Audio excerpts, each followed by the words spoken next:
Hello दोस्तों, स्वागत है आपका बद्री विशाल क्लासेस में। और आज की इस वीडियो में दोस्तों हम देखने वाले हैं उत्तराखंड के प्रमुख आभूषणों को। ठीक है, तो यहाँ से भी दोस्तों एग्जाम में क्वेश्चन बनते हैं कि ये आभूषण शरीर के किस अंग में पहने जाते हैं। ठीक है, तो चलिए शुरू करते हैं दोस्तों आज की इस वीडियो को। देखते हैं सबसे पहले दोस्तों हम आज की इस वीडियो में बात करते हैं सिर के आभूषणों को। ठीक है, तो आपको ध्यान रखना है दोस्तों, सबसे पहले हम बात कर रहे हैं सिर के आभूषणों की। तो सिर के आभूषणों में सबसे पहले है दोस्तों शीश फूल। ठीक है, ये दोस्तों एग्जाम में कई बार पूछा भी जा चुका है कि शीश फूल शरीर के किस अंग में पहना जाता है। तो जानते हैं दोस्तों शीश फूल के बारे में। यह फूल की तरह सिर पर रखा जाने वाला आभूषण है। यह आभूषण जंजीर और हुक की सहायता से पहना जाता है। ठीक है, तो आपको दोस्तों यहाँ से सीधे याद ये रखना है कि अगर क्वेश्चन बने कि शीश फूल आभूषण कहाँ पहना जाता है शरीर के, तो आपको ये ध्यान रखना है सिर में पहना जाता है। ठीक है, चलिए अगला है दोस्तों मांग टीका। ठीक है, ये तो काफ़ी फेमस है। ठीक है, तो यह दोस्तों महिलाओं के सुहाग का प्रतीक है। जंजीर से जुड़ा यह वृत्ताकार आभूषण मांग से माथे के बीच शुभ अवसरों पर पहना जाता है। ठीक है, तो एक तो दोस्तों दूसरा शीश फूल है, दूसरा क्या है मांग टीका। ये आपको ध्यान रखना है कहाँ पहने जाते हैं, सिर में पहने जाते हैं। ठीक है, अगला है दोस्तों सुहाग बिंदी। तो इसमें क्या है दोस्तों, सुहागिन महिलाओं द्वारा सुहाग बिंदी का प्रयोग किया जाता है। यह बिंदी कहीं कहीं चांदी की भी बनाई जाती है। ठीक है, तो ये आपको ध्यान रखना, सुहाग बिंदी भी कहाँ पहनी जाती है, सिर में पहनी जाती है। ठीक है, अगला है दोस्तों बंदी या बांदी। यह पुराना जेवर है जो पाजेब की तरह होती है, अब यह अधिक प्रचलन में नहीं है। ठीक है, तो दोस्तों यहाँ से आपको सीधे ध्यान रखना है शीश फूल, मांग टिका, सुहाग बिंदी और बंदी या बांदी, तो ये कहाँ पहने जाते हैं, सिर में पहने जाते हैं। इनमें अगर महत्वपूर्ण की बात करें दोस्तों शीश फूल, ये एग्जाम में पूछा जा चुका है कई बार कि शीश फूल शरीर के किस अंग में पहना जाता है दोस्तों, तो ये पहना जाता है दोस्तों सिर में। ठीक है, ठीक है, तो शीश फूल कहाँ पहना जाता है, सिर में पहना जाता है। ठीक है, चलिए अगले क्वेश्चन अगला देखते हैं दोस्तों। अब देखते हैं दोस्तों कान के आभूषणों को। ठीक है, अब कान के आभूषणों की बात करें दोस्तों तो सबसे पहले है मुरखिली या मुर्खी या मुंदड़ा। तो यह सोने या चांदी की बनी होती है। इन्हें कानों के किनारे छेद कर पहना जाता है। ठीक है, ये छोटे होते हैं जो, तो एक दो दोस्तों मैन होता है ना कुंडल, उसके बगल में होता है जो इस साइड को होता है वो छोटे छोटे, उनकी बात यहाँ पे की जाती है मुरखुली। ठीक है, तो वो ये कहाँ पहन जाता है दोस्तों, कान में पहन जाती है। ठीक है, ये आपको ध्यान रखना है। इसके बाद है दोस्तों बाली। तो योग कान के निम्न स्तर भाग में छेद करके पहनी जाती है। ठीक है, तो जो इस कान में मेन चीज़ पहन जाती है वो क्या पहन जाती है, बाली पहन जाती है। ये मुरखली कहाँ पहन जाती है, जो इस साइड को होता है कान, यहाँ पे छोटे छोटे पहन जाते हैं। ठीक है, ये आपको ध्यान रखना है। इसके बाद है दोस्तों कुंडल। तो चांदी या सोने से बने इस आभूषण पर मीनाकारी होती है। इस पर किसी पुष्प या मोर आदि की आकृतियाँ बनी होती हैं। ठीक है, तो ये भी कहाँ पहना जाता है दोस्तों, कान में पहना जाता है। अगला है दोस्तों और महत्वपूर्ण है कर्णफूल। ये दोस्तों एग्जाम में पूछा जा चुका है कर्णफूल। तो कर्णफूल की बात करें दोस्तों, कर्णफूल या इसको कर्णफूल भी कहते हैं। तो यह पूरे कान को ढकने वाला आभूषण है जो ऊपर की ओर पतला और नीचे चौड़ा होता है। ठीक है, चलिए अगला है दोस्तों और वेरी इंपॉर्टेंट है दोस्तों, ये एग्जाम में कई बार पूछा जा चुका है, तुगयल या तुगल। ये दोस्तों कुमाऊं क्षेत्र में प्रचलित कानों कानों का यह आभूषण चपटी पट्टी के आकार का होता है जो सोने या चांदी का बना होता है। इस पर हरे लाल नगीने जड़े हुए रहते हैं। इस गहने के अतिरिक्त कानों में झुमके, ये भी याद रखना, झुमके भी कहाँ पहने जाते हैं, कानों में पहन जाते हैं। ठीक है, उसके बाद है झुप झुप झुपी। ठीक है, अगला है रेलू। अगला है जल कंछौ और मछली भी पहनी जाती है। ठीक है, ये सब याद रखना दोस्तों, कहाँ पहना जाता है, ये सब पहन जाते हैं दोस्तों कान में। अब यहाँ पे दोस्तों हम बात करें इम्पोर्टेंट की, तो आपको दोस्तों यहाँ से एक तो ये याद रखना है तुगयल या तुगल, ये कहाँ पहना जाता है, कान में पहना जाता है। ये आपको ध्यान रखना है। इसके साथ है कर्णफूल, ये दोनों महत्वपूर्ण हैं। ठीक है, चलिए आगे बढ़ते हैं हम। आगे अब बात करते हैं दोस्तों नाक की। ठीक है, नाक में कौन कौन से आभूषण पहने जाते हैं उन पर बात कर लेते हैं। तो नाक में सबसे पहले हम दोस्तों नथ या नथुल, ये शीश फूल की बात हो चुकी है दोस्तों, ये कहाँ पहना जाता है, तो ये सिर में पहन जाता है। ठीक है, अब नाक में सबसे पहले है नथ या नथुली, काफ़ी फेमस है। ठीक है, तो ये दोस्तों कुमाऊं तथा गढ़वाल दोनों क्षेत्रों में नथ या नथुली सुहाग का प्रतीक तथा प्रमुख आभूषण है। इसकी बनावट मैदानी भागों की नथ से भिन्न होती है। यह अर्ध व्यास की गोलाकार छल्ले जैसी आकृति होती है, जिसके निचले भाग में लाल और हरे रंग के 3 सितारे होते हैं। इसे एक चांदी की जंजीर से हुक द्वारा बालों पर लटकाकर नाक पर पड़ने वाले भार को कम किया जाता है। टिहरी गढ़वाल की नथ अपनी विशिष्ट बनावट और भार के कारण बहुत प्रसिद्ध है। कहीं कहीं इसे बेसर भी कहा जाता है। ठीक है, तो दोस्तों अगर क्वेश्चन सीधे बने कि बेसर, इसको इसका अन्य नाम क्या है, नथ का बेसर भी कहा जाता है इसको, इसी ये ध्यान रखना है आपको। सीधे कहीं ऐसे ही न ये न बन जाए क्वेश्चन दोस्तों एग्जाम में कि बेसर शरीर के किस अंग में पहन जाता है, तो ये कहाँ पहन जाता है, नाक में पहन जाता है, ये ध्यान रखना है आपको। ठीक है, चलिए अगला है दोस्तों बुलाक, ये भी इम्पोर्टेंट है। तो यह भी पर्वतीय क्षेत्रों का विशिष्ट आभूषण है। इसका ऊपरी भाग उल्टे नौ के आकार हुक द्वारा जोड़ा रहता है। बुलाक का भव्य भाग चौड़ा रहता है, जो नीचे और शंक्वाकार आकृति ले लेता है। नाक के मध्य भाग को छिद्राकार ही बुलाक पहना जाता है। ठीक है, तो ये ध्यान रखना है दोस्तों, बुलाक भी कहाँ पहना जाता है, आपको ये ध्यान रखना है, बुलाक भी पहना जाता है कहाँ, नाक में। ठीक है, और नथ या बेसर ये कहाँ पहन जाते हैं, नाक में पहन जाते हैं। ठीक है, अगली बात कर लेते हैं दोस्तों गले की। तो गले में सबसे पहले दोस्तों गुलबंद।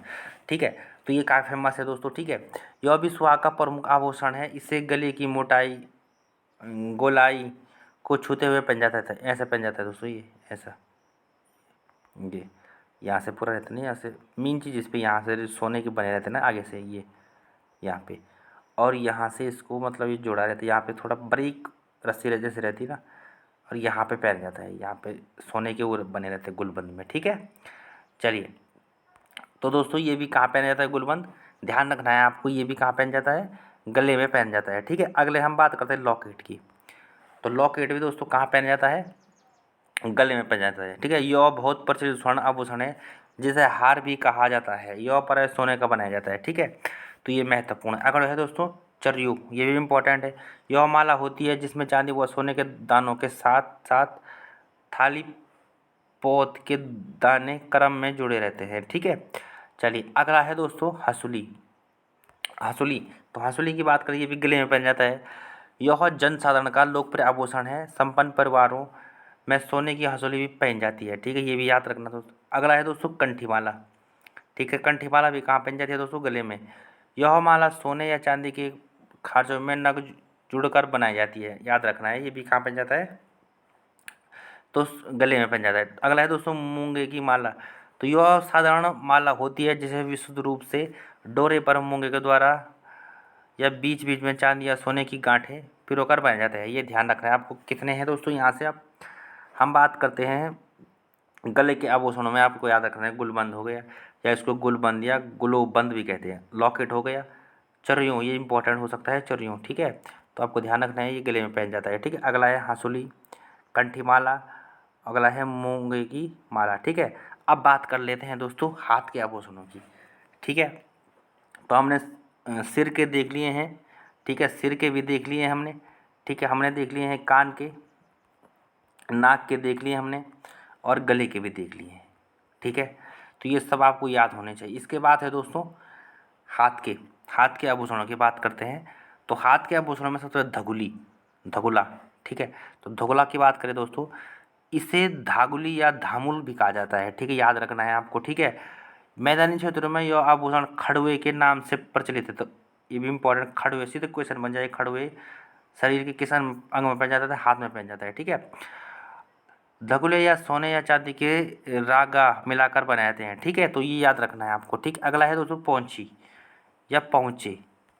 ठीक है, कहाँ पहन जाता है, हाथ में पहन जाता है।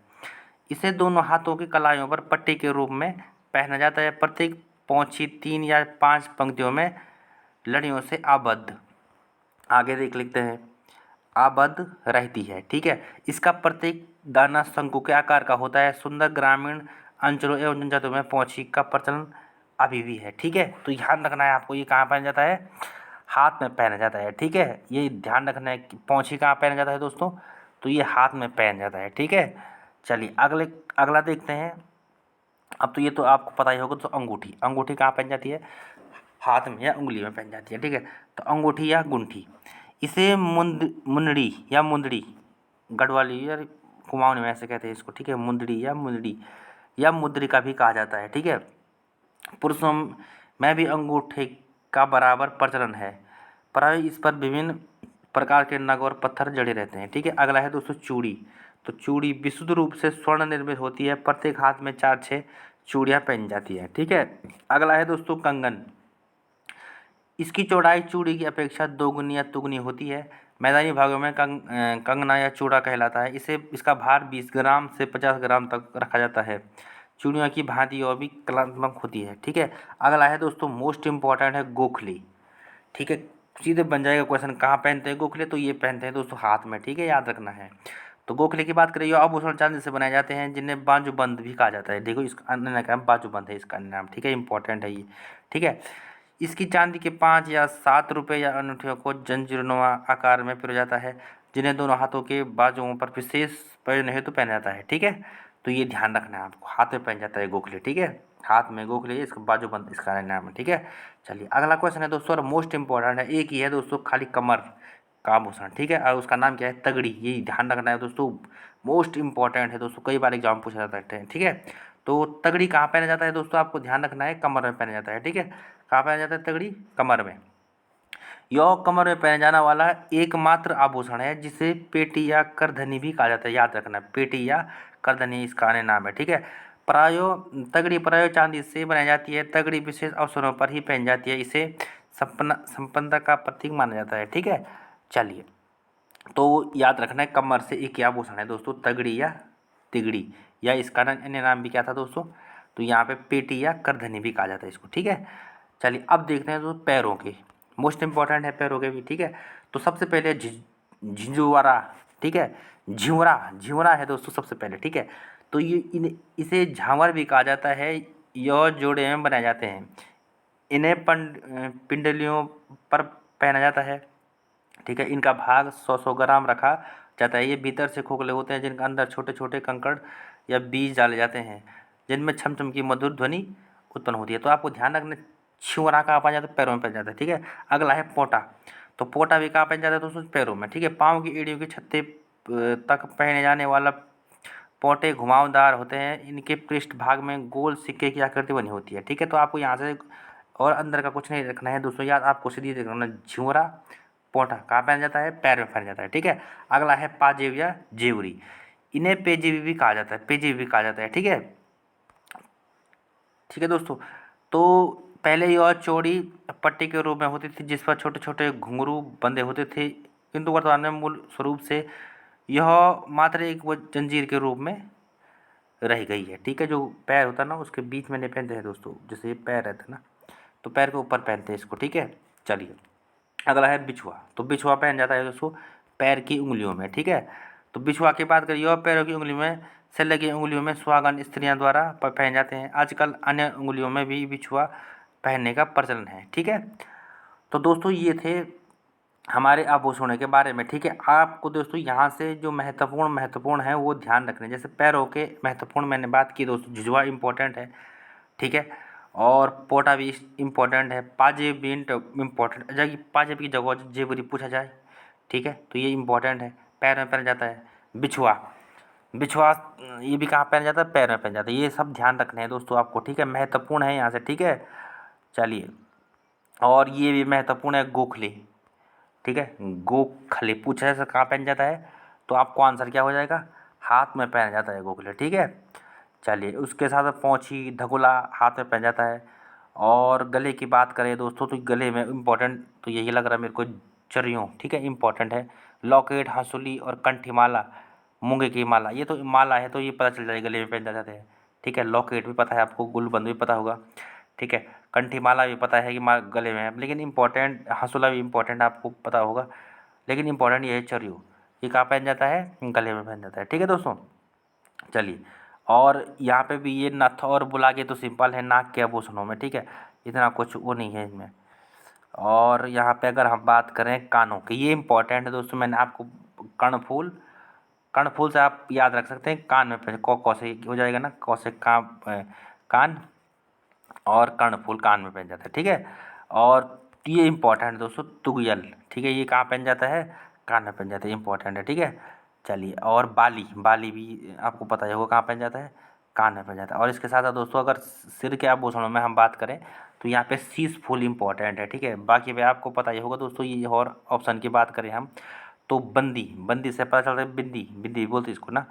तो ये भी कहाँ पहन जाता है, सिर में पहन जाता है, सुहाग बिंदी हो गया, मांग टीका, ये सब पता चला। लेकिन एग्जाम में अगर सीधे पूछे शीश फूल तो तब वहाँ पे कन्फ्यूजन हो जाएगा आपको, ठीक है। तो ये कहाँ पहन जाता है, सिर में पहन जाता है, ठीक है दोस्तों। तो दोस्तों मिलते हैं अब नेक्स्ट वीडियो में, तब तक के लिए धन्यवाद बहुत बहुत।